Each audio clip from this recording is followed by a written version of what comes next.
Oui. Boker Tov et Shavua Tov, Ezrat Hashem, on est le dimanche, Hashem Verechoto, 26 du mois de novembre, Yud Gimel du mois de Kislev, Ezrat Hashem Idbarach, Shiur ce matin pour tout le monde, qui concerne tout le monde et dont tout le monde aura besoin, à mon avis, pour cette période un peu difficile que nous traversons, à des degrés national ou familial ou individuel. Je suis racheté par Jérémy Amzalag pour l'élévation de l'âme de sa grand-mère, Aziza Bat Gemara, Aléa Shalom, et aussi pour son arrière-grand-père, Shalom Mimouni. Roi Hashem Tenachenam Began Eden Elion Vechol Ashorvim Imam Bichlal Arahami Vechod Vechen Yehi Ratzon Amen. Oufren, c'était une personne qui travaillait à la Chevra Kadisha en Algérie et qui ne voulait pas être payé malgré sa pauvreté, car il disait qu'il ne prenait pas d'argent pour le travail d'Hachem. Bien fait. C'est Chesed chez les maîtres, d'abord de travailler pour des morts, puisqu'il n'y a pas de retour de la part des morts dans l'absolu, même si oui, il y en a, puisque une personne qui décède et qu'on fait quelque chose pour lui, prie pour la personne dans le ciel pour lui, mais on ne le voit pas. Donc ça s'appelle Chesed chez les maîtres, comme on l'a vu pour la paracha de Vayechi, et aussi pour la protection de donc tous nos chayalim, la libération de tous les otages en bonne santé, Yeshuot, Venechamot, Ahava, Ve'arva, Shalom, Ve'reut. On pensera bien sûr à toutes les victimes du 7 octobre, Bezrat Hashem, Shakadosh Baruch Hu, Kamdamam, Bezrat Hashem Idbarach, et qu'on ait le mérite de vivre le Shalom universel, Bikarov, Bikarov, Amen. Todaraba à Jérémy Amzalag d'avoir acheté ce chiour chez nous. On pensera une grande refouach Lemach Lamamira pour tous les malades d'Israël, Bezrat Hashem. Le Nishmat Mazal Tov, Evlin Batalis, Mishpachat Ben Shabbat, qu'on n'oublie pas. Et toute notre liste, qu'on n'oublie pas non plus, maman, et toute la liste, Bezrat Hashem. Et on commence tout de suite notre chiour qui a pour titre un cœur qui vague au-dessus de la boue. Ouais, c'est comme ça que, entre Rachi et Rabbeinu Tam, puisque moi j'aimais les deux en même temps que vous les changez, je me suis dit de quoi je vais parler ce matin. J'ai pensé à faire un cours sur un cœur qui vogue au-dessus de la boue. Alors, si vous avez une idée de quoi on va parler, qui vogue au-dessus de la boue, ou sur de la boue. Hein? Non, pas de rapport. On va parler tout simplement de cette situation aujourd'hui où, pour vivre la Géoula finale, il faudra avoir un cœur fort, un cœur puissant, un cœur de lion. Pourquoi? Parce que les épreuves, qu'elles soient des épreuves qui viennent du ciel ou des épreuves qui viennent de l'homme. Parce qu'il faut savoir que dans la Torah, quand on dit que Akol min hashamaim, chutz mi irat shamaim, celui qui n'a pas de irat shamaim, ça vient de lui. Après qu'Akadosh Baruch Hu utilise le mal qu'il nous fait pour nous faire payer nos fautes, alors ça c'est la force de Dieu. Mais pas, comme le dit le Ben Ishraï et bien d'autres commentateurs, pas tout vient forcément du ciel. Il y a des gens qui sont mamash roalev, qui ont vraiment un mauvais cœur. Il y a des gens qui sont très influençables. Il y a des gens qui sont pachout jaloux. Il y a des gens qui n'ont pas réglé des cicatrices d'enfance et qui vont le faire payer à tous ceux qui auront eu le malheur de leur ouvrir leur cœur. Et ainsi donc, dans l'actualité, on peut constater que, avec tout ce que j'entends autour de moi, comme je l'ai expliqué déjà une fois et une deuxième fois puis une troisième fois, on en veut beaucoup au Hamas, on en veut beaucoup à ceux qui nous font du mal, mais on oublie aussi des fois qu'entre nous, on se fait du mal. Et ce n'est pas pour rien que nous avons été expulsés de la terre il y a 2000 ans, parce qu'on faisait du mal les uns aux autres, pas pour autre chose. On se faisait vraiment du mal les uns aux autres, qu'on appelle asinat trinam. Et donc, si malheureusement notre cœur flanche ou que notre cœur lâche, on tombe dans la dépression. Et sachez une chose, c'est que je me rends compte de plus en plus que autour de moi, il y a de plus en plus de gens qui vont mal. On voit beaucoup de masques de tout va bien, Baruch Hashem, Toda Lael, alors qu'à l'intérieur, c'est Idgadal, Vidkadash, Sheme, Rabba. Fren, il y a lieu de remonter. Donc c'est le cours, c'est un peu du coaching qui va nous permettre à travers d'ivrer Rabotenu Alem Shalom, par la parole de nos sages, d'essayer de remonter un petit peu la pente dans cette situation. Pourquoi? Lema Adavar Domé. Vous savez que dans Shirachirim, du roi Salomon, le peuple d'Israël est comparé à la rose. Shoshana ben Achochim. J'ai vu une rose parmi les nations. Ils sont appelés Chochim. Et même si c'est dit, selon certains commentateurs, de Rivka, qui est prise de la maison de Bethuel et de Lavan, dans les commentateurs. Donc il y a ce qu'on appelle le Pardes, plusieurs niveaux de compréhension. Alpisod, selon le secret, on parle de la Knesset Israël, qui s'appelle la rose, que Dieu a choisi pour le représenter au sein des nations du monde. Shoshana ben Achochin. Mais cette rose, si on veut la faire pousser dans son épanouissement, il faut la mettre dans de la bonne terre. D'accord ? Il faut qu'elle soit sur sa terre. Ainsi donc, le peuple d'Israël ne peut réellement se développer que sur sa terre. Quand on est en dehors de la terre d'Eretz Israël, on est dénaturé. C'est-à-dire, la nature d'Israël, c'est d'être sur sa terre. On a vu à l'époque des Méraglim, des Rabbanim qui ont essayé de dénaturer Israël, faisant croire qu'on pouvait vivre dans un monde de nuages. On a vu la réponse de Dieu. C'est-à-dire, même si de l'autre côté, il y a lieu de faire attention d'être une nation saine, mais une nation. Donc si tu es une nation, c'est que tu es sur ta terre, sinon tu es une communauté. Et ça, c'est un autre sujet, c'est pas ce que je veux développer. Ce qui est très intéressant, c'est de voir que une rose qui ne pousse pas dans un endroit qui est sa nature, eh bien, va très vite faner. Donc il y a quelque chose qui va faner. Maintenant, par rapport à notre sujet à nous, quand on va dénaturer l'essence même du peuple d'Israël, de se faire du mal les uns aux autres, parce que la Torah, justement, nous a été donnée pour nous coaguler les uns aux autres, pour qu'on vive en société, inimatovomanaim, shevet achim gam yachad, eh bien, automatiquement, on va dénaturer la personne. Comme disait le rabbi de Lubavitch, une âme qui fait du mal à l'autre, c'est une âme qui est malade. Dans la chassidoute, on considère, pourquoi on n'en veut pas à ceux qui nous font du mal, comme dit Rabbi Nachman, entre autres, parce que c'est une âme qui est blessée, c'est une âme qui est malade. Donc elle n'est pas dans sa propre nature. Car la nature du peuple d'Israël, c'est d'être leader du bien et non pas du mal. Ça, c'est la nature du peuple d'Israël. Comme vous pouvez le constater, nous sommes observés à la loupe dans les moindres détails. C'est impressionnant. C'est impressionnant de voir dans les informations mondiales combien nous sommes observés à la loupe, des loupes, à un tel point que ça en devient même choquant. Toutes les télévisions montraient comment les otages sont rentrés, qu'est-ce qui s'est passé, est-ce qu'ils ont besoin de soins. C'est pas tes gosses, c'est les nôtres. C'est fou. C'est à un tel point que... Comment il s'appelle l'Ukraine, là? Zelensky. Il est rentré à la dépression, le mec. Il a dit, les mecs, je suis encore là, moi, j'ai la guerre en Ukraine, ça n'intéresse personne. Ça intéresse personne. C'est-à-dire on est vraiment combien on a trouvé d'armes sous l'hôpital Shefa. Attention, il y a eu 3 kalachnikovs à droite, un paquet de médicaments à gauche et tout le monde. Après, pendant 1 heure, ils débattent. Mais en fin de compte, les tunnels, alors qui c'est qui les a construits? Qu'est-ce qui s'est passé? On est à Fort Boyard ou quoi? On est en guerre. On est en guerre, on nous reproche de faire la guerre. C'est un truc de fou. On est en guerre. On est en guerre. On n'est pas en train de jouer au Monopoly. On est en guerre. On est en situation de légitime défense par rapport à une situation. Et c'est fou. Pourquoi? Parce que les nations du monde savent que la nature d'Israël, c'est d'être toujours celui qui arrange tout. On a toujours été médiateur d'une certaine façon du shalom. Ce fameux mot qui nous définit le shalom. Et des fois, hein, malheureusement, je dis bien malheureusement, parce qu'on est tous les enfants de Dieu d'une certaine façon, malheureusement, le shalom passe par des fois la guerre. Même si on a tout fait pour éviter cette guerre. Pour rappeler à tout le monde que... Bon, je ne vais pas parler de ça parce que toujours je plonge dans l'actualité et c'est pas le truc. Mais c'est pas grave. Voilà. Oufren, je vais revenir plutôt à mon sujet parce que je vais déborder pour rien. En tout cas, la rose dont on parle... Oui, c'est normal, c'est un sujet qui me tient à cœur. Je suis tellement dérouté de cette haine gratuite, de cet antisémitisme et de ces mensonges, mais de ces mensonges médiatiques sur Israël, où Israël assassinerait des enfants, ce qui est totalement faux. En attendant, ceux qu'on a trouvés à la tête tranchée, c'est les nôtres. Tout est tellement faux que si je pouvais me faire un plaisir de tous les réunir sur un plateau et de leur mettre une tannée médiatique, je me ferais vraiment un plaisir. Tous des menteurs qui ne savent qu'aboyer, vous êtes des assassins, c'est tout ce qu'ils savent faire. C'est tout ce qu'ils savent faire. Rien d'autre. Chabal. Les maîtres, Chabal. Chabal. Enfin, ça s'appelle le jeu des images. Hein. Oufren, au cœur, blessé, quand malheureusement une personne devient mauvaise, parce que l'autre est très mauvais avec lui, c'est faire grandir une rose dans le sable. Faire grandir une rose dans le sable. Et quand on fait grandir une rose dans le sable, eh bien, cette rose ne peut pas s'épanouir. Alors elle va vivre selon un espoir. Laquelle? Celui de la rosée. C'est pour ça que le mot rosée en hébreu se dit tal. Le Ben Ishra explique et il dit tal, c'est tête, lamed. Tov, la colle. Qu'est-ce que tu as? Vous avez dit tal? Oui.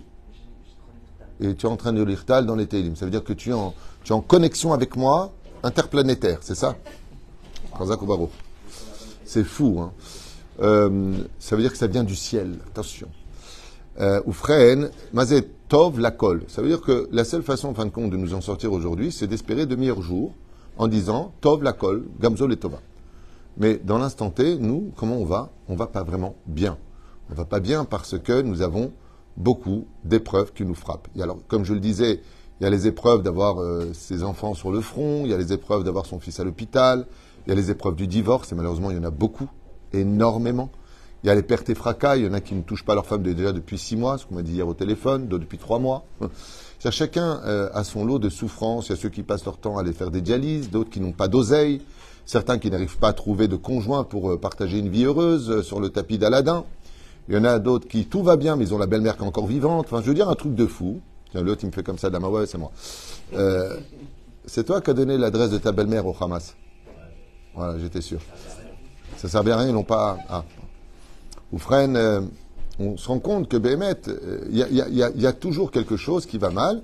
Et effectivement, pour la fin des temps, on s'est rendu compte dans Masechet Sanhedrin Bedaf Tzedichet Amoud Aleph que les épreuves de la fin des temps ont tellement effrayé nos Chachamim il y a 1800 ans en arrière qu'ils ont dit « J'espère que je ne serai pas vivant, je ne serai pas sur terre, réincarné à cette période présente. » Pourquoi? Parce que, comme le dit le Harizal, qu'à la fin des temps, Dieu va réincarner tous les tyrans des 6000 ans d'existence que nous avons vécu, c'est-à-dire que ce soit Nimrod lui-même, le Dor à Maboul, le Dor à Plaga, Sodome et Gomorre, toutes les générations, les Titus et Nabucodonosor avant, et tous ceux qui ont existé Adrien, seront tous réincarnés à la fin des temps. Tous réincarnés, tous ces chefs que vous voyez qui veulent notre mort et qui disent du mal de nous, sachez que ce sont des réincarnations, a écrit il y a 500 ans en arrière le Harizal. D'accord? Donc s'il y a des non-juifs qui regardent et qui ne sont pas d'accord, chacun fait ce qu'il veut. Je vous dis, moi, ce que la Torah enseigne, la Torah écrite comme la Torah orale. C'est-à-dire, mais la reine, il est évident que de vivre parmi des personnes aussi hostiles à l'existence du peuple d'Israël, ce n'est pas évident d'être un peuple épanoui et heureux aujourd'hui. Ce n'est pas évident, parce que quand ce ne sont pas les non-juifs qui nous font du mal, on remplace très bien les non-juifs. Ça, c'est quand on est droit. On fait très bien le boulot des autres. C'est pour cela que dans les Tachanounim, nous disons Hamas nous. Hamas nous. Nous aussi, des fois, on se comporte entre nous comme le Hamas. C'est-à-dire qu'on n'a pas de problème de nous laisser dans le désarroi, de nous laisser en larmes. Et donc, il faut soigner ce problème. Il faut arrêter de l'éviter. Il faut arrêter de se dire qu'on est tous des gens bons, mais en deux mots. Parce que, Béhémet, on se fait du mal les uns aux autres. On se fait du mal parce qu'on ne va pas se dire bonjour. On se fait du mal parce que on ne va pas s'inviter, on se fait du mal parce qu'on n'a pas la force, surtout quand on analyse de pourquoi on est fâché avec les uns et les autres. Mais c'est vraiment des ch'touillottes, ça part vraiment sur des sentiments qui auraient pu très vite s'arranger avec un petit dialogue. Mais non, le cœur de l'un est rempli de pierre et de haine, l'autre est rempli de vengeance, l'autre est rempli de ceci, et puis on se nourrit de la shonara, de motzi shemra, mais alors à un niveau tel qu'on dirait qu'on n'en a pas eu depuis tellement longtemps. C'est-à-dire qu'il y a une espèce de groupe qui se forme au sein même des familles ou des communautés, où les uns sont exclus, et c'est ce qu'on peut voir aussi au sein même des écoles, où une nouvelle mégama est en train de renaître. Ça existait à une époque, mais pas comme ça, où les enfants sont exclus des groupes, ce qui fait qu'ils ne veulent même plus aller à l'école. On a même eu des cas de jeunes qui se sont suicidés parce qu'ils sont exclus. Ils vont à l'école et s'ils ne se plient pas à la règle du chef du groupe, il est tout simplement mis en quarantaine. Je ne sais pas si vous imaginez un enfant de 8 ans, 10 ans, 11 ans, 12 ans, 13 ans, combien c'est difficile pour lui quand, par exemple, on peut le voir aussi pendant les kidouches. Un kidouche à la synagogue, alors tu dis toi tu viens pas. C'est pas shoot. Au rabbanim de mettre les points sur les i avec ce genre de choses. Tu ne peux pas faire ça, à moins que tu fasses chez toi personnellement. Et encore, même ça, tu blesses quelqu'un. Alors quoi, tu invites tout le monde, moi tu m'invites pas? Je suis un pestiféré? Et la réponse est toujours la même. Je ne peux pas inviter tout le monde. Alors ne fais pas. Mieux vaut ne pas faire que de blesser quelqu'un. C'est ce que les gens ne comprennent pas. C'est ça, Am Israël. Am Israël, cette notion de Am qui veut dire avec l'autre. Avec l'autre. Sauf si, bien sûr, tu n'as pas du tout de relation avec l'un ou l'autre. Ben, c'est l'occasion d'en avoir. Enfin bon, il y a beaucoup de maladresse. En tout cas, si tu ne peux pas l'inviter, comme je le dis souvent, on ne peut pas inviter tout le monde, on ne peut pas faire tout ce qu'on veut avec tout le monde, eh bien, aie au moins la délicatesse de lui dire, regarde, je voudrais t'inviter le prochain kidouche, je t'inviterai, là je suis déjà plein. Je sais pas, une parole, ça vaut mieux qu'une invitation. Au moins une excuse. Mais non, on se laisse pourrir, on se laisse dans l'ignorance de toute réponse, avec des regards furtifs, voire des regards qui veulent s'éviter. Comme le disait le Rav Kook, après la haine, il y a encore un degré qui est plus grave que la haine, c'est l'indifférence. Ça veut dire que la haine, comme explique Maran Rav Kook, Zecher Tzadik Kadosh Ibracha, eh bien, c'est ne pas aimer l'autre, mais on le considère quand même, parce qu'on le hait. Donc, je hais ce qui existe. L'indifférence, c'est que l'autre existe, mais pour moi, tu es déjà mort. Tu es transparent, tu n'existes pas. Donc, c'est encore un degré beaucoup plus grave que ce que nous connaissions. Alors, on va essayer de voir un petit peu comment, à travers cette boue dans laquelle nous pataugeons, qui est très douloureuse, parce que toutes les familles aujourd'hui, on le voit, hein, tu peux élever ton fils jusqu'à lui avoir donné tout l'amour que tu veux, il rencontre une femme, parce que les vitrines sont très belles. Avant le mariage, elles savent très bien débarrasser la table, sourire, très sympathique. Et puis après le mariage, Khlata Jemla. Khlata Jemla. Où est-ce qu'elle est la fille sympathique qu'on a rencontrée? Mchennef, une tronche de tchabéave, hargneuse, colérique, qui condamne, qui parle même pas. Elle est où cette Ndoura Aliana qu'on a rencontrée? Hein? Ça s'appelle Dr. Jekyll et Mr. Hyde. Il y a un truc qui se passe. Ou alors les Gremlins, je sais pas. Il y a un truc qui s'est passé. Elle n'a pas mangé un truc sympathique après minuit, elle s'est transformée la meuf. Et c'est pareil pour les gendres. Hein. Au début, sympathique et tout ça, puis après, mon Dieu. Hashem Ishmor Berachem. Ce qui fait que, comme je le dis et je le répète depuis tellement d'années, on ne connaît pas les gens. On a beau juger les kapsroutes, et d'ailleurs ça nous coûte cher de juger tout le temps les kapsroutes, mais c'est un devoir de juif, de juger les kapsroutes. Mais pour cela, il faut avoir un cœur de lion, un cœur fort, puissant, être au-dessus des problèmes et ne pas perdre son temps avec eux parce que les problèmes de la vie nous font stagner. Et stagner, c'est reculer. Et reculer, c'est ne pas avoir réussi sa vie, d'une certaine façon. Donc il ne faut pas que les épreuves se tiennent face à nous à un degré tel qu'on ne serait plus capable de les surmonter. Le mieux, si tu n'arrives pas à les surmonter, c'est de les contourner. Le mieux, si tu n'arrives pas à les contourner, c'est de les ignorer. Alors, comment on fait tout ça? Je vous ai noté quelques points. Donc, j'ai fait ça vraiment en l'espace de 30 secondes top chrono. Ouais, je vous ai noté des points comme ça, je vous montre. Hein. Toute vitesse, voilà, des petits points rapidos. J'ai fait ça vraiment très rapidement. Comment est-ce qu'on peut, bien sûr, on va jouer au jeu de famille. Là, comment ça s'appelle? Tu dois deviner les 7 familles. Alors, j'ai noté, 1, 2, 3, 4, 5, 6, 7, 8, 9, 10, 11. 11 points psychologiquement forts pour garder son cœur qui bat bien comme il faut, bien rouge, bien de chair dans sa poitrine, malgré toutes les intempéries extérieures qui font tout pour nous rendre gris la vie.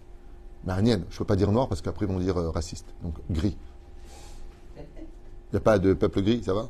Non, c'est de l'humour, mais c'est pas grave. Ne vous inquiétez pas, j'ai beaucoup d'amis qui sont de couleur et on s'adore et même eux ils rigolent de ça. Alors qu'est-ce que vous proposez pour avoir ce cœur qui vogue sur de la boue? Première idée. Professeur, je suppose que vous allez vous la ramener tout de suite. Le sourire. C'est pas évident de sourire quand le cœur n'y est pas. Non, on parle de solution. Pas de réaction, de solution. La hitbo des doutes, c'est-à-dire tu subis, tu vas pleurer chez Dieu et tu reviens. C'est sympa. Mais tu as raison de le dire, je ne l'ai pas marqué comme ça chez moi, mais je l'ai donné hier d'ailleurs en conseil à une personne qui est complètement défaite, et je lui ai dit tu devras aller en parler avec Hachem, ça te fera du bien. Effectivement, ça lui fait du bien. Se taire, donc de l'intérieur, tu marmonnes. Ce n'est pas une solution de se taire, bien au contraire. Alors, des exercices de respiration, du yoga respiratoire entre autres. Oui, ça peut te faire passer, mais n'oublie pas un détail, ça n'empêche pas au problème de toujours exister. Bon, je suis un peu étonné. Est-ce que vous avez... les 7 familles, merci Sarah. Bon, le premier c'était la Emouna, tout simplement, de travailler plus sa Emouna, ça aide de plus en plus, qui Mishema Min Lomefachet, comme vous le savez, donc de se remplir vraiment d'Emouna. Et qu'est-ce que ça veut dire de se remplir d'Emouna? Eh bien, ça comprend plein de choses. C'est-à-dire que si je regarde la personne que j'ai aimée, parce que de qui on souffre, généralement, des gens qu'on aime. Quand on ne les aime pas, on ne souffre pas. Au contraire, ils ne me parlent pas, bon débarras. Mais les gens qu'on aime, les gens à qui on a donné, avec qui on a investi, avec qui on a partagé, ce sont des gens qui nous font souffrir. Parce que on n'aurait pas voulu cette situation. Même si on a eu tort et qu'on a été maladroit, on ne se fâche pas pour de la maladresse quand on est humain et qu'on a un cœur de juif dans la poitrine. Et pourtant, c'est pas ce qu'on voit. On est des fois plus à la recherche du défaut que de la qualité. Pour avoir des justificatifs de dire maintenant j'ai des raisons de te haïr. C'est fou. combien le cœur de l'homme, et même quand on a de la Torah, hein, je connais même des gens qui ont de la Torah, et leurs cœurs se sont transformés en cœur de boue. Ça peut arriver. Entre nous, les juifs. Oui, nous, pas les autres. Entre rabbin avec rabbin. Oui, ça peut arriver. Non, ça existe. Donc, la première chose, c'est te remplir de Emouna. Je voudrais expliquer ça rapidement en 3 points. 3 points. Quand tu as de la Emouna, tu vas vivre une chose. La première, dimension. Tikkun. Tu fais un tikkun. Toi aussi, tu as ignoré Dieu quand tu étais petit. Toi aussi, pendant des années, tu n'as pas fait de tchouva. Toi aussi, ceci et cela. Donc, Hachem te fait vivre ce que tu lui as fait vivre, mesure pour mesure, ne s'annule pas. Peut-être que tu as mal fait tes tchouva sur ce point-là. Est-ce qu'une fois, on a regretté ces années où Bémet, on n'était pas dans la Torah et les mitzvot? La chen, la Emouna, juste un instant, c'est important de le retenir. Premier point, Kabel Tatikun, parce que tu as la Emouna. Deuxième chose, la deuxième chose qui est très importante dans la Emouna, c'est que celui qui est vraiment Mahamine sait très bien que tout finira bien à la fin. Sauf Maaseh, Mahshavat Echila. Étant donné que tout est pour le bien, Ani Mahamine, toujours que du mal sort le bien. Ça fait partie du principe fondamental de la Emouna, c'est qu'après la tige de ronce vient des pétales. Donc je me dis toujours qu'à la fin, Behemet misé yetzetov.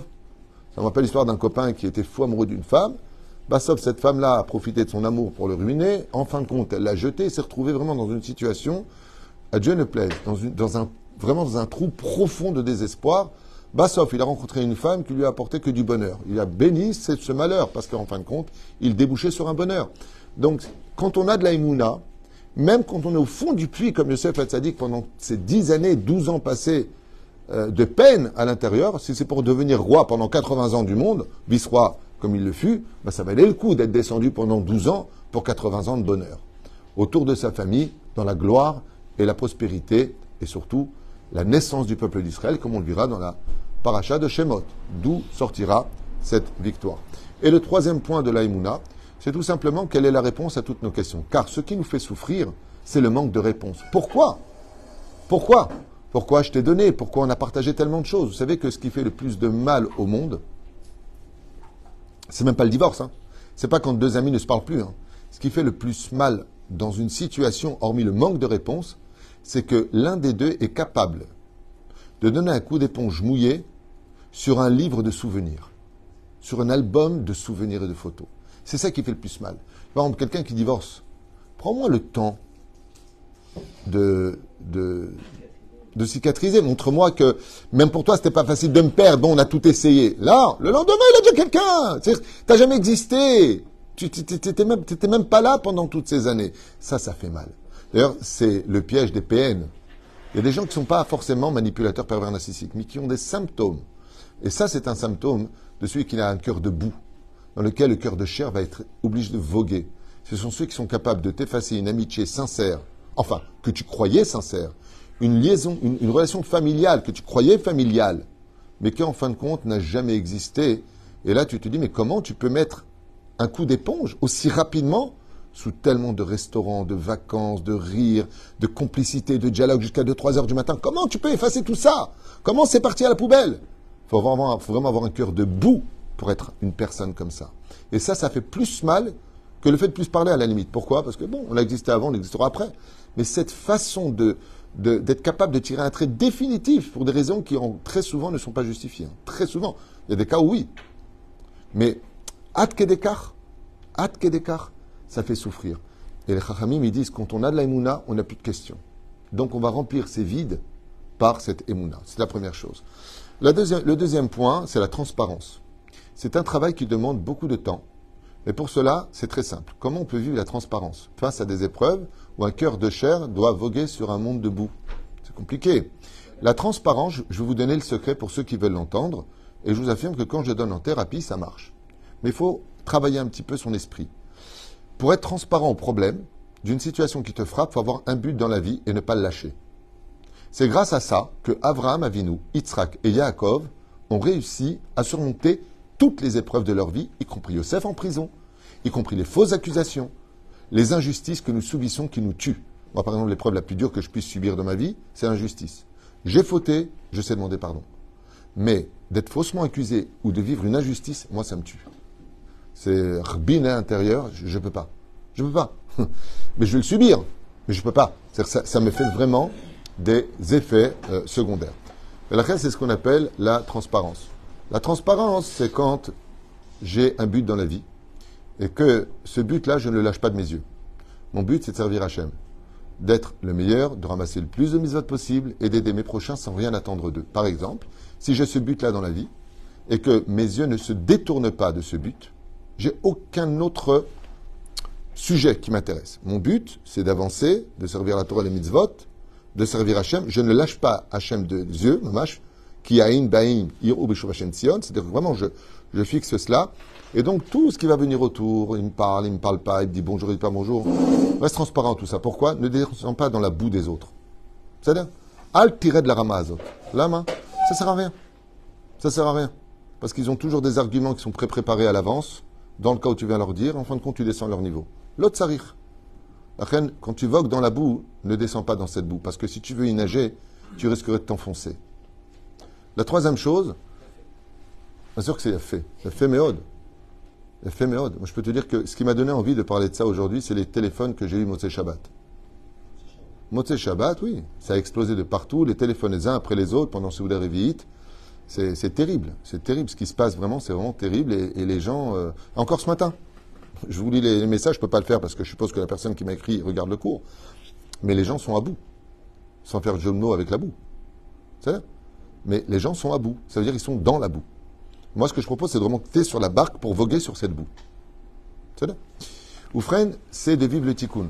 Il y a, comme le dit la Gemara, pas un doigt. Par exemple, si tu te trompes, il n'y a pas un doigt qui peut se lever dans ce monde si dans le monde dont on ne permet pas. C'est-à-dire que toute épreuve qu'on te fait subir, quelque part, il y a une réchoute du ciel. Les taken. C'est pour cela que même si on doit vivre en société, il faut toujours être capable d'être le soleil de son propre univers.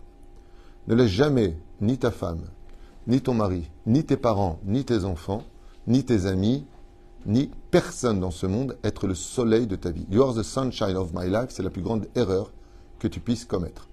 Parce que ça voudrait dire que tu aurais mis ton cœur et tes sentiments dans les mains d'autrui. Et donc, sur le moindre problème de colère, tu risques de te faire écrabouiller. Résultat des courses, sois toujours toi-même le soleil de ta vie. Sois toi-même l'éclaircissement pour lequel Avraham Avinu en est l'exemple le plus total. Avraham à Ivry, Chazal nous dit, il était seul face au monde. Comment tu peux être seul face au monde? Un peu comme Israël aujourd'hui se retrouve isolé face à un antisémitisme universel. C'est même plus l'antisionisme, on parle d'antisémitisme. À Valma, si toi-même tu es la lumière de ta vie, tu n'auras pas besoin de la lampe de l'autre pour t'éclairer tes pas. Je vais dire ça en une phrase beaucoup plus rapide. Réussir une vie dans le judaïsme, c'est d'être capable de vivre sa Torah au point qu'elle me fait vivre avec ou sans toi. Imaginez le Rav Ovadia Yosef qui est en train d'étudier la Torah et je ne te parle plus. Ok, salut. Il ne va pas s'arrêter d'étudier parce que quelqu'un ne lui parle plus. Parce qu'il a mieux à faire que ça. C'est d'écrire ses livres, de comprendre la Torah, les mitzvot, Masim Tovim. Lui, il a un but. Vous savez combien de gens ont dit du mal du Rav Ovadia Yosef? Combien de gens le critiquaient? La reine vit les choses comme un tikkun. Quatrième point, toujours fixer l'avenir. Le problème des gens, c'est que quand on a des épreuves qui sont extrêmement douloureuses, on ne voit plus d'avenir. Sache qu'aujourd'hui aura un lendemain. Comment on dit demain en hébreu? Macha, renverser les lettres. Rahem. Rahem, qui veut dire demain, tout peut s'arranger. C'est pas grave. Combien de gens se sont fâchés, combien de gens se sont fait du mal. Il y a même des gens qui ont divorcé, qui se sont remariés avec la même femme. J'en connais. J'en ai marié 2 ici. Jérémie et Maurice. D'accord? Le lendemain existe. Donc ne meurs pas aujourd'hui, parce que demain existera. C'est là du mot Rachem. Il y a une chose qui, Bémet, peut beaucoup aider, c'est tout simplement de se donner des projets grandioses, plus importants que les douleurs qui nous atteignent. Quand Bezrat Hashem, tu as des projets importants, ou que tu vas t'en créer, ou que tu vas te donner un but, ça veut dire occuper ta vie à un but qui te parle à toi dans la vie, Bémet, ça t'aidera énormément à surmonter les problèmes. Il ou elle ne mérite plus notre relation. Des fois, alors c'est un des points que je voulais vous dire, il y a la remise en question. Peut-être que des fois on a tort, peut-être qu'on a fait des choses qu'il ne fallait pas. Et l'autre côté, c'est ce qu'on appelle, peut-être que l'autre n'a plus le mérite de te fréquenter non plus. Tu n'es pas tout le temps le responsable de tout. S'entourer de bonnes personnes, pour ne pas rester seul, parce que des fois, le but de la fâcherie, c'est de l'isoler au point de rester seul. Un point à vraiment travailler chez les Lévites, parce que les primes sont arrivées, c'est de travailler son humilité. Plus tu es humble et moins tu souffres, plus tu existes et plus tu souffres. Un point très important qui rejoint la respiration dont tu parlais tout à l'heure, c'est gérer ses émotions et sa colère. La gestion, donc c'est toi Lionel qui disais ça, la gestion des émotions et de ces côtés d'angoisse et de crise de panique et autres. Et pour finir, prendre conseil tout simplement chez un chacham par rapport à la situation. Voilà les 11 points que je voulais partager avec vous. Bon, le reste on a un petit peu basé, même si c'était important à développer.